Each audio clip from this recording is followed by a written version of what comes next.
The parking lot sat quietly behind a modest commercial building, tucked away from the bustling streets of a busy downtown area. The building's owner, a middle-aged man named Daniel, had run his small business there for over a decade. The lot wasn't huge, just 6 spaces, carefully painted and clearly marked as private parking. Violators will be towed. For Daniel, those spots were not just convenience.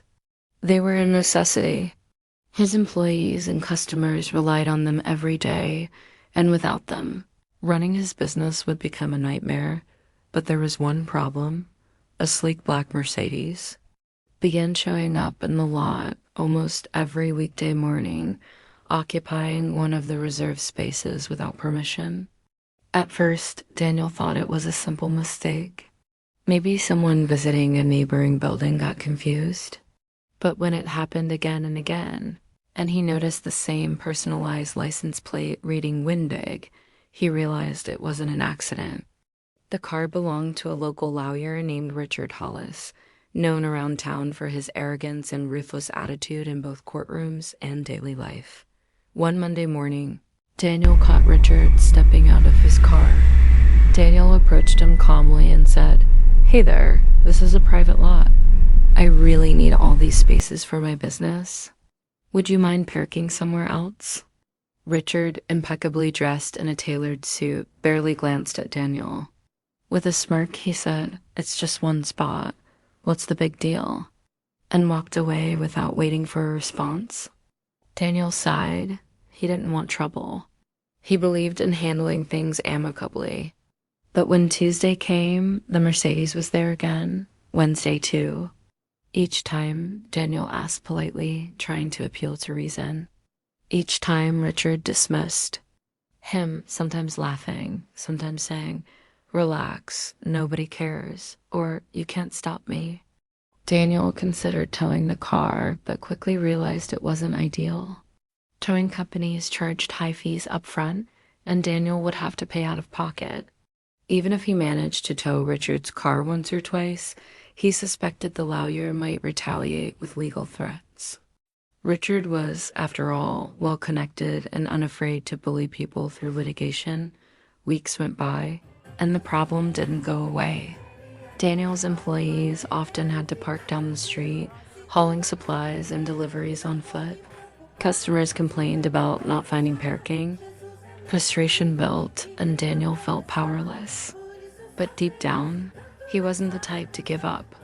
He believed there had to be a smarter way, something that would make Richard stop once and for all. Then, one Friday evening, Daniel noticed something. Richard's car was still in the lot long after business hours. Normally, Richard would leave by 6 p.m., but this time it stayed overnight. Saturday morning, it was still there. Daniel asked around and learned that Richard had left town for the weekend to attend a luxury golf retreat. That's when Daniel's idea formed. It wasn't immediate anger that drove him. It was a calm, deliberate sense of justice. If Richard thought he was untouchable, maybe it was time to prove him wrong legally, cleverly, and permanently. Daniel called a local fencing contractor and explained exactly what he wanted. By noon on Saturday, workers arrived with lumber, posts, and a gate. Together, they built a sturdy wooden fence that enclosed the parking lot's rear section completely. It wasn't just a simple barrier. It fully surrounded Richard's Mercedes, boxing it in like a pen. There was no way to drive it out without dismantling the fence. Daniel made sure to keep the fence entirely on his property line. Perfectly legal and UNCHA LLENGEMPO. Don't be Sunday afternoon, Edmond Dantès. Daniel stood back and looked at the result. The Mercedes sat trapped, still gleaming under the sun, but now uselessly caged behind freshly painted timber. Daniel even installed a lock on the gate for good measure. He chuckled quietly to himself, imagining Richard's reaction when he saw it. Monday morning came, and Daniel didn't have to wait long. Around 8 a.m., Richard's silver-haired head popped up over the fence, his face a mask of shock and rage. He marched into Daniel's office without knocking. "What the hell is this?" Richard bellowed. You fenced in my car. You can't do this. Daniel remained seated behind his desk, calm as ever. Actually, he said evenly, I can. The fence is on my property.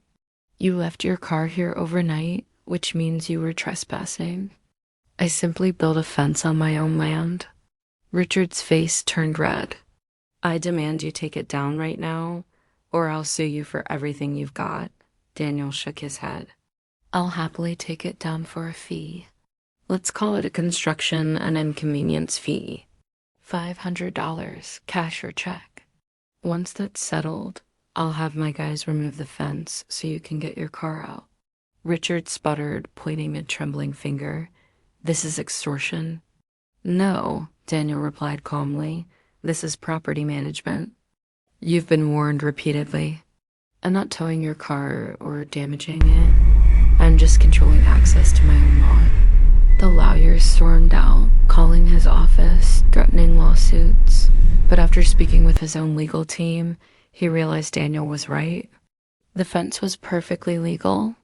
If he wanted his Mercedes back without a lengthy court battle, one he might very well lose, he had no choice but to pay Dot by late afternoon. Richard returned, fuming, a check in hand.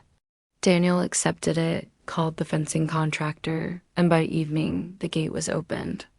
Richard drove away without a word, his face pale with humiliation. The employees and nearby business owners who had watched the saga unfold couldn't hide their grins. From that day forward, Richard never parked in Daniel's lot again. In fact, word of the story spread quickly around town. People started jokingly referring to Daniel as the fence guy, admiring the clever, nonviolent way he had handled the situation. Even Richard's colleagues reportedly teased him for weeks about being outlawyered by a shop owner with a wooden fence. For Daniel, it wasn't just about revenge. It was about standing up for himself without sinking to the same arrogant level as Richard. He had found a way to win with patience, intelligence, and a little creativity. In the end, justice wasn't loud or aggressive. It was quiet, methodical, and unforgettable. And every time Daniel walked past that section of the lot, he couldn't help but smile. Sometimes the best revenge isn't about shouting or fighting. It's about building a fence and letting the other person trap themselves inside it.